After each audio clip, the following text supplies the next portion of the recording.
욥기 42장 1절부터 17절 말씀 같이 합니다. 욥이 여호와께 대답하여 가로되 주께서는 무소불능하시오며 무슨 경영이든지 뭘 이룰 것이 없는 줄 아오니 무지한 말로 이치를 가리우는 자 누구니까 내가 스스로 깨달을 수 없는 말을 하였고 스스로 알 수 없고 헤아리기 어려운 말을 이를 말하였나이다. 내가 말하겠사오니 주여 들으시고 내가 주께 묻겠사오니 주여 내게 알게 하옵소서. 내가 주께 대하여 귀로 듣기만 하였사옵더니 이젠 눈으로 주를 배움나이다. 그러므로 내가 스스로 한하고 티끌과 제 가운데서 회개하나이다. 여호와께서 욥에게 말씀하신 후에 대만 사람 엘리바스에게 이르시되 내가 너와 내 두 친구에게 노하노니 이는 너희가 나를 가리켜 말한 것이 내 종 욥의 말같이 정당하지 못함이니라. 그런즉 너희는 수송아지 7과 수양 7을 취하여 내 종 욥에게 가서 너희를 위하여 번제를 드리라. 내 종 욥이 너희를 위하여 기도할 것인즉 내가 그를 기쁘게 받으리니 너희의 우매한 대로 너희에게 갚지 아니하리라. 이는 너희가 나를 가리켜 말한 것이 내 종 욥의 말같이 정당하지 못함이니라. 이에 대만 사람 엘리바스와 수아 사람 빌닷과 나아마 사람 소발이 가서 여호와께서 자기들에게 명하신 대로 행하니라. 여호와께서 욥을 기쁘게 받으셨더라. 욥이 그 보색을 위하여 빌매 여호와께서 욥의 곤경을 돌이키시고 욥에게 그전 소유보다 갑절이나 주신지라. 이에 그의 모든 형제와 자매와 및 전에 알던 자들이 다 와서 그 집에서 그와 함께 식물을 먹고 여호와께서 그에게 내리신 모든 재앙에 대하여 그를 위하여 슬퍼하며 위로하고 각각 금 한 조각과 금고리 하나씩 주었더라. 여호와께서 욥의 모년에 복을 주사 처음 복보다 더하게 하시니 그가 양 14,000과 약대 6,000과 소 1,000 겨리와 암나귀 1,000을 두고 또 아들 7과 딸 3을 낳았으며 그가 첫째 딸은 여미마라 이름하였고 둘째 딸은 그시아라 이름하였고 셋째 딸은 게렌 합북이라 이름하였으며 전국 중에 욥의 딸들처럼 아름다운 여자가 없었더라. 그 아비가 그들에게 그 오라비처럼 산업을 주었더라. 그 후에 욥이 140 살며 아들과 손자 4대를 보았고 나이 늙고 기한이 차서 죽었더라. 아멘. 욥기의 마지막 내용입니다. 여기까지 묵상하며 온 것도 참 대단합니다. 늘 하기 전에 부담이 되는 본문들이 좀 있죠. 이거 언제 하나 어떻게 하나 하는 부담되는 것 중에 가장 큰 것 중에 하나가 바로 욥기인데 42장 오니까 마음이 괜히 흐뭇해집니다. 길고 긴 이야기가 어떻게 끝날까, 어떻게 끝나야 할까를 생각하지 않을 수 없죠. 어떻게 왜 하나님은 욥기를 기록하게 하시고 우리에게 이게 들려주시려고 하는 의도가 무엇일까? 욥의 세 친구 엘리후를 통하여 그렇게 정말 말도 안 되는 내용들을 쭉 성경이 기록할까? 그런 것들 우리가 생각하지 않을 수 없습니다. 엘리바스나 소발이나 빌닷이나 엘리후가 말한 것들을 그렇게 막 몇 장씩 이야기했지만 그냥 하나로 묶어도 한 사람이 하나로 말한 거 하나로 묶어도 크게 뭐 번잡하고 복잡한 것도 없고 심지어 그 네 사람이 말한 것을 묶어서 말해봤자 채 5분도 걸리지 않을, 설명해도 5분이 걸리지 않을 이런 내용들을 왜 기록하게 하셨을까? 주님의 의도가 무엇일까? 이게 바로 42장에 나오죠. 오늘 욥의 회복이 5가지 걸쳐 나옵니다. 하나는 하나님과의 관계 회복이 일어나고 신앙 회복이 일어나고, 두 번째는 사랑과 관계 회복이 일어나고, 세 번째는 가정의 회복, 네 번째는 재산의 회복, 다섯 번째는 생명 회복에 대하여 5가지가 나옵니다. 그리고 욥의 인생의 마지막이 어떠했는지 죽음에 대하여 나와 있습니다. 설교 제목은 이런 날이 온다. 이런 날이 온다는 제목입니다. 사실 다른 어느 때보다 이 제목 가지고 고민이 많았어요. 뭐라고 해야 될까? 42장을 너무나 익숙하기 때문에 우리가, 그러나 이거를 우리가 1장부터 41장까지 해오면서 정말 42장을 뭐라고 제목을 해야 좀 더 속 시원하게 그 욥에 대하여 말할 수 있을까? 아무리 고민해도 현재까지는, 다음에는 뭐라고 이름 지을지 모르겠지만 제목을 이번에는 이런 날이 온다 이렇게 하고 싶었습니다. 모처럼 욥처럼 말로 표현할 수 없는 고통이 있지만 이런 날이 온다. 지금 하나님 이런 말씀 해주고 싶었던 것 같아요. 말로 표현할 수 없는 정말 그 고통, 우리가 욥기 42장 마지막 부분 갑절로 복받은 것 외에는 사실 가끔 주님을 눈으로 보다 이제 귀로 듣다 눈으로 듣습니다. 뭐 이런 거 외에는 특별히 언급하고 싶지는 않은 그 내용들이 계속 나오는데 욥 같은 사람도 이런 날이 온다. 이거를 주님은 말씀하시고 싶었던 것으로 생각합니다. 온전한 회복이 일어난 때가 온다. 우리에게 말씀하시죠. 어떤 건가요? 첫째는 주님과 관계가 회복된다는 겁니다. 오늘 1절 말씀에 욥이 여호와께 다시 말하죠. 무슨 말을 할 수 있을까 여러분? 그 2절입니다. 오늘 2절이 욥기의 핵심이고 오늘 2절 말씀하시려고 1장부터 41장을 기록한 거예요. 우리가 전도서를 보면 헛되다 이렇게 시작을 하지만 결국 12장에서 여호와를 경외하는 것이 제일 중요하다. 지금 그 얘기하려고 전도서를 기록했던 것처럼 핵심 구절들이 있거든요. 명확하게 드러나는 그게 바로 2절이에요. 2절을 보면 제가 주께서는 무소불능하시오며 무슨 경영이든지 못 이루실 것이 없는 줄 아오니 이렇게 나와 있는데 제가 3번을 읽어드릴 테니까요. 주님께서는 못하신 일이 없으시다는 것을 이제 저는 알았습니다. 주님의 계획은 어김없이 이루어진다는 것도 저는 깨달았습니다. 여러분 이게 적어도 3가지 이유를 말할 수 있어요. 설명을. 하나는 38장부터 41장까지 하나님이 그렇게 많은 질문을 하신 이유가 바로 오늘 2절의 고백을 듣기 위하여 그러신 거예요. 특히 40장에서 욥이 말하기를 내 입을 스스로 내 손을 막습니다 라고 이미 항복선을 했거든요. 저는 정말 무지한 자이고 무식한 자이고 저는 내 손으로 입을 막겠습니다 라고 말씀을 드렸거든요. 그런데 주님은 악인에 대하여, 베헤모스에 대하여, 리워야단에 대하여 말씀하신 이유가 바로 오늘 2절 때문에 그래요. 더 정확히 말하면 아까 말씀드린 것처럼 욥기를 기록한 목적이 바로 오늘 2절 때문에 그렇습니다. 그러니까 결국 무슨 얘기 하려는 거예요? 그게 3절이에요. 3절에 하나님이 이렇게 질문하신 거예요.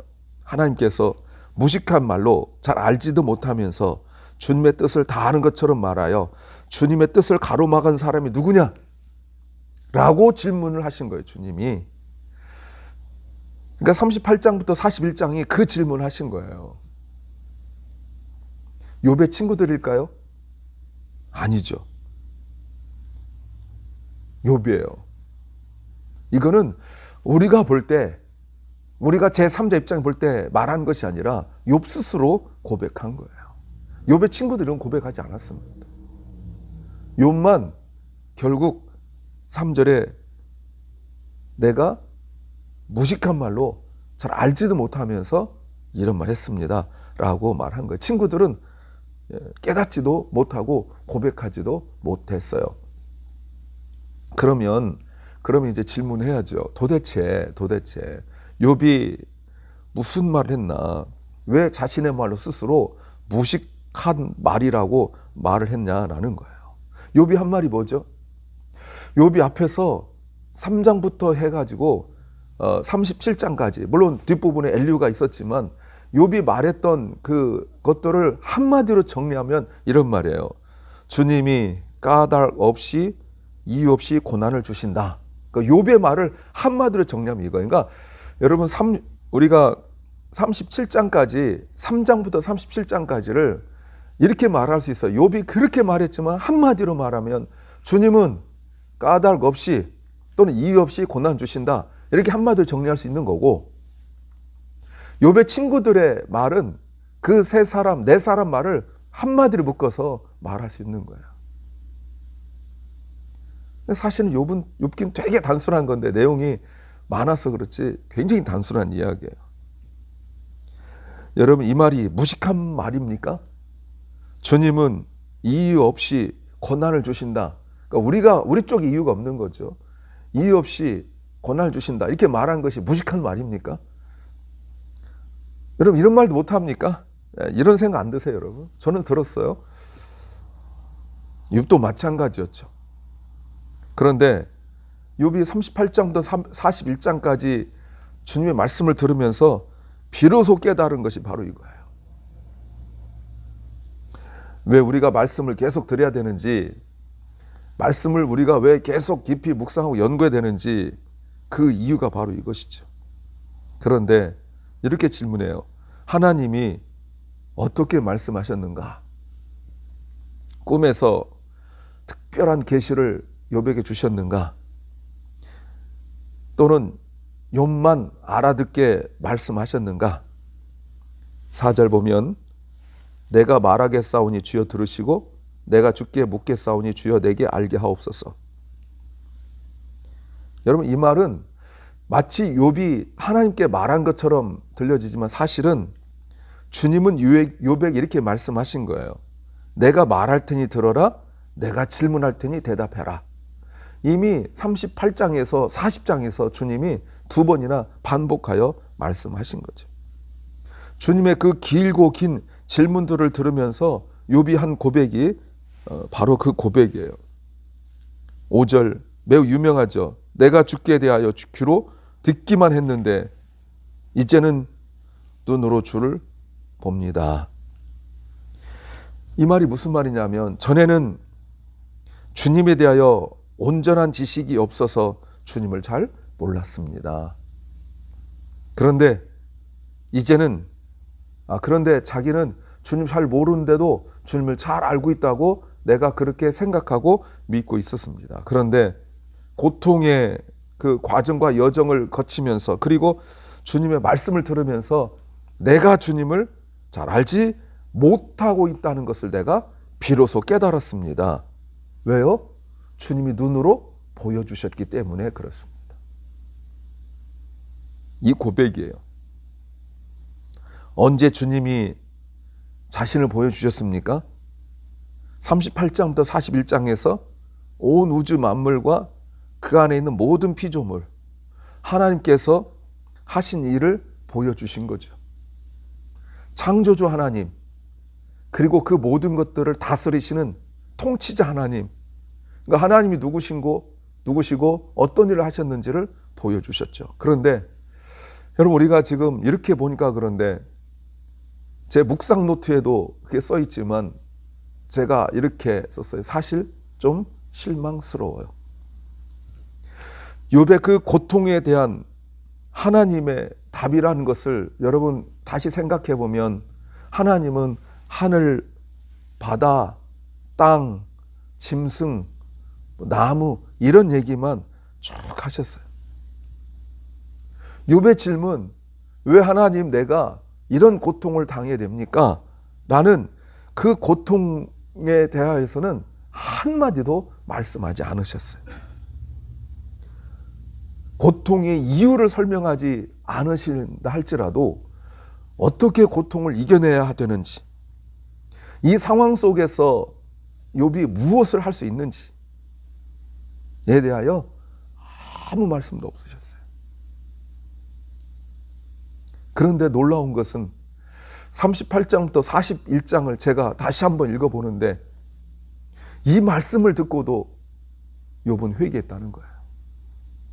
이 말씀을 듣고 자신의 고통에 대하여 한 말씀 없는데 어떤 고통의 기억자도 말씀하지 않으시는데 내가 이렇게 비참한 일을 겪고 있고 당한 그 상황 속에 있는데 이것에 대하여 한 말씀도 하지 않는데 6절 욥은 회개했어요. 그러므로 내가 스스로 한하고 티끌과 제 가운데서 회개합니다. 친구들이 그렇게 회개라고 말할 때 욥은 회개할 것이 없다고 말했는데 이제 스스로 회개하죠. 물론 친구들이 말하는 회개와 욥이 말하는 회개는 단어는 같지만 그 의미는 달라요. 무슨 말입니까?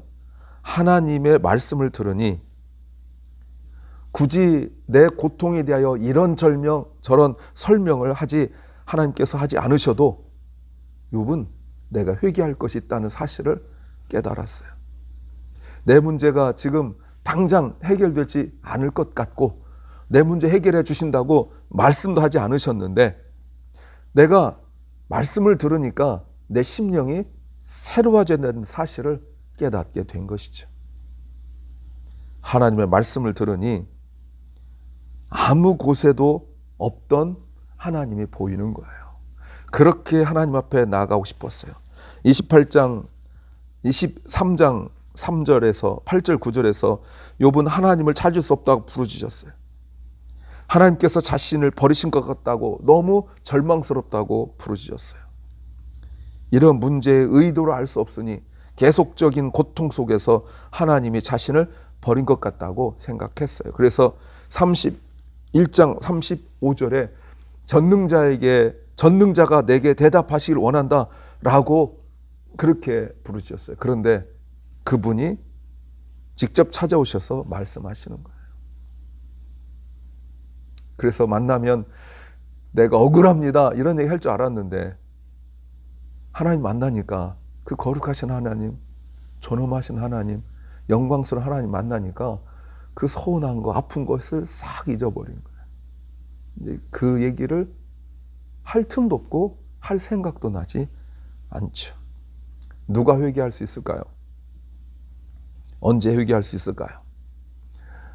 잘못을 깨달은 사람이 아니라 하나님이 누구신지 아는 사람이 회개할 수 있어요. 하나님이 하신 일이 무엇인지 아는 사람이 하나님 만난 사람만 회개할 수 있는 겁니다. 자연 만물을 있는 그대로 보는 것이 아니라 이것에서 하나님과 관계가 회복되어지는 우상 숭배가 아니고요. 하나님 말씀을 들으면서 하나님과 관계가 회복되어지는 은혜가 있길 원합니다. 두 번째는 사람과 관계가 회복된다는 겁니다. 7절에 하나님께서 욥에게 말씀하시고 난 이후에 4명이 있는데 엘리후 빼면 3명의 친구가 있는데 엘리바스에게만 말씀하세요. 주님 뭐라고 말씀하시냐면 내가 너희와 내 2 친구에게 노하노니 내가 너희 때문에 화난다라고 말씀하세요. 친구들이 주님을 화나게 만들었다고 주님 말씀하세요. 왜요? 말 때문에 그래요. 이는 너희가 나를 가리켜 말한 것이 내 종 욥의 말과 같이 정당하지 못한다. 8절 하반절에도 너희의 우매한 대로 너희에게 갚지 아니하리라. 이는 너희가 나를 가리켜 말한 것이 내 종 욥의 말같이 정당하지 못하기 때문이다. 말 때문에. 주님은 그들의 말 때문에 본인 스스로 내가 화가 난다 이렇게 말씀하셨어요. 말 때문에. 예, 무슨 말이죠? 마치 자기들이 하나님을 다 아는 것처럼 말한 그 말 때문에, 하나님의 의도도 모르면서 다 아는 것처럼 말한 그 말 때문에 하나님은 화가 나셨대요. 여기서 7절에 의롭다라는 것은 진실하지 못했다 이 말 아닙니까? 이 말이 무슨 말이죠? 욥을 죄인이라고 몰아세운 것. 하나님이 요구하지도 않았는데 마치 하나님이 요구하신 것처럼 말을 하는 그것. 내가 마치 하나님인 양 말을 한 그것. 그것 때문에 하나님이 화가 났다고 말씀하세요. 하나님이 원하신 게 뭘까요? 이 7절을 통하여 8절을 통하여 하나님께서 원하신 게 뭘까요? 하나님은 욥의 친구들이 욥을 위로하길 원하셨어요. 하나님이 너와 함께 하신다. 이 말을 해주길 원했어요. 네가 비록 고통을 당하고 있지만 하나님은 너와 함께 하셔 라는 말을 해주길 원했어요. 네가 비록 고통을 당하고 있지만 하나님은 여전히 너를 사랑하셔 이 말 하길 원하셨어요. 근데 마치 자기들이 하나님보다 더 하나님처럼 정죄하고 판단하고 이래야 된다 저래야 된다라고 말하는 그것에 대해 하나님은 화가 나셨다고 말씀하세요. 여러분 우리에게 원하는 게 뭘까요? 너 회개해야 돼. 물론 이런 말도 해야죠. 그러나 더 필요한 것은 손잡아주고 기도하는 거죠. 하나님이 8절 욥의 친구들 회개를 요구하셨어요. 근데 과정이 특이합니다. 재물을 가지고 욥에게 가래요. 그리고 주님께 번제를 드리래요. 이 자리에서 드리는 것이 아니라 너희가 정죄하고 너희가 판단한, 너희가 하나님처럼 했던 너희가 욥에게 가라. 그렇다면 지금 그들은 욥과 함께 있지 않은 거예요. 그러면 욥이 너희를 위하여 기도할 것이다. 그러면 내가 기쁘게 받겠다고 말씀하시고 너에게 벌 주지 않겠다고 말씀하세요. 무슨 의미입니까? 잘못한 당사자에 가서 사과해야 되는 거죠. 주님께만 회개하는 것으로 그치지 않는다는 거예요. 내가 말 함부로 한 그 사람에게 찾아가서 회개하라는 거예요. 그렇게 마음에 상처를 준 심한 말을 하고 내가 주님께 회개하는 것을 충분하지 않다는 거예요. 주님은 그런 예배 받지 않으시겠다는 거죠. 이것은 인간적 화해가 아니라 주님과 관계 회복을 통하여 주님 안에서의 화해죠. 신앙적인 인간적 화해로 그치는 것이 아니에요. 이 말의 7절 8절 의미가 무엇입니까? 만일 너희 말대로 한다면 너희가 벌을 받아야 된다는 뜻입니다.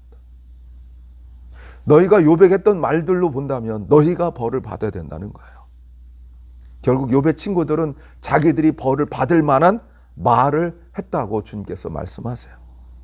9절 보니까 욥의 친구들은 주님의 말씀대로 했어요. 그랬더니 9절 하반절을 보세요. 여호와께서 욥을 기쁘게 받으셨다. 여러분, 욥의 친구들이 주님 앞에 제물을 드렸는데 주님은 욥을 받으셨대요. 욥이 기도했기 때문에. 그래서 10절 욥은 친구들을 미워하지 않고 친구들을 위하여 기도하죠. 그랬더니 주님은 욥에게 다시 복을 주셔서 예전보다 2배로 채워주셨어요. 그랬더니 11절 보세요. 사람들이 욥에게 와서 욥을 위로하고 함께 식사하고 함께 슬퍼했대요. 그러면서 여기서 금이라는 건 돈을 말합니다. 돈 주고 금 반지를 주었대요. 이들이 누구예요, 여러분? 11절에 욥의 형제 자매 가까운 사람들이에요. 19장 13절에 욥이 이렇게 부르짖었어요. 내가 어려움을 당하니까 내 형제 자매 가까운 사람들이 다 나를 떠났다라고 말했어요. 이렇게 혈육이고 가까운 사람들이 그동안 피하고 모른 채 했어요. 오히려 어려움 당한 욥을 비난했던 사람들이에요. 이렇게 변했어요. 욥은 그들을 비난하지 않아요. 이 과정에서 관계가 회복되고 있는 거죠. 세 번째는 재산, 가정, 생명이 회복된다는 겁니다. 사람들이 주는 것으로 욥에게 충분한가요? 12절부터 보니까 하나님이 욥을 채우세요. 여호와께서 욥의 말년에 노년에 복을 주사 처음 복보다 더하게 하시니 1장 3절보다 딱 2배입니다. 양 1만 4천, 약대 6천, 낙타죠. 소 1천 결이, 결이는 한 쌍을 말합니다. 2마리, 암낙 1천을 두었다. 1장 3절에서 이미 동방에서 제일 부자였는데 12절 하나님이 더 부어주시고 계세요. 어느 정도일까요? 1장 3절의 2배죠. 어떻게 갑자기 재산이 불어났는지 몰라요. 그러나 주님이 주셨다는 것은 분명해요. 그래서 재산의 회복이 일어났어요. 또 하나 13절 자녀의 복이죠. 자녀 7과 딸 3, 모두 10명. 이건 같아요. 근데 14절 처음 딸 3명 이름이 나와요. 근데 15절의 딸들이 너무 예뻤대요. 아름다웠다고 말합니다. 아버지 욥은 딸들에게 아들과 같은 유산을 주었어요. 파격적이죠. 어마어마한 파격입니다. 한국도 그 딸들에게 재산 간 지 얼마 되지 않았는데 최근의 일인데 이런 일이 벌써 있었어요.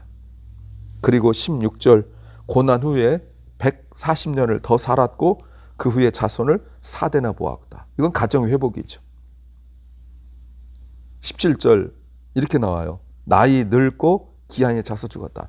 그러니까 오래 살았다는 뜻이 아니라 고난 때문에 죽은 것이 아니라 욥에게 주어진 그 생명을 다 누리고 세상을 떠났다. 즉 생명 회복이라고 말할 수 있어요. 욥의 이 짧은 구절에서 42장은 욥이 회복된 5가지를 설명하고 있죠. 고난 이전에 욥은 이런 고난이 올 줄 몰랐어요. 누가 알았겠어요. 그런데 고난이 계속될 때 이런 날이 올 줄 몰랐죠. 그래서 욥이 힘들었던 거예요. 그러나 주님의 말씀을 듣고 자신을 알고 하나님을 알고 하나님 하신 일을 알게 되었을 때 온전한 회복이 일어났습니다. 이렇게 욥기가 마칩니다. 우리가 할 일이 있죠. 2절의 고백이에요. 결국 이 말씀을 듣고 싶어서 하나님께서 그 길고 긴 말씀하셨다면 여러분 2절을 늘 고백하십시오. 2절의 고백, 주님, 나는 아무것도 모르고 주님이 못하신 일이 없다는 것을 내가 모르고 함부로 말했습니다. 주님의 계획은 반드시 어김없이 이루어진다는 것도 깨닫습니다. 난 이 고백이 우리에게 있길 소망합니다. 기도합니다. 주님은 못하실 일이 없고 주님의 계획은 반드시 이루어진다는 고백이 우리의 신앙의 고백, 삶의 고백이 되게 하여 주시옵소서. 사랑하는 교회와 우리 자녀들이 오늘 욥이 한 2절의 고백이 인생의 삶의 신앙의 평생의 고백이 되게 하옵소서. 오늘도 병중에 있지만 고통과 아픔 속에 있지만 그 고통과 아픔 속에서도 오늘 2절의 고백을 할 수 있게 하여 주시옵소서. 오늘 하루가 우리에게 이 고백의 하루, 하나님 인정하는 하루, 범사의 주님을 인정하는 하루 되게 하여 주시옵소서. 지난 오랜 기간 욥기를 묵상하게 하신 주님 감사합니다. 우리가 더 깊은 곳에서 주님을 만나게 하여 주시옵소서. 예수님 이름으로 기도하옵나이다. 아멘. 하늘에 계신 우리 아버지여, 이름이 거룩히 여김을 받으시오며 나라의 마옵시며 뜻이 하늘에서 이룬 것 같이 땅에서도 이루어지이다. 오늘날 우리에게 일용할 양식을 주옵시고 우리가 우리에게 죄 지은 자를 사하여 준 것 같이 우리 죄를 사하여 주옵시고 우리를 시험에 들게 하지 마옵시고 다만 악에서 구하옵소서. 대개 나라와 권세와 영광이 아버지께 영원히 싸움나이다. 아멘.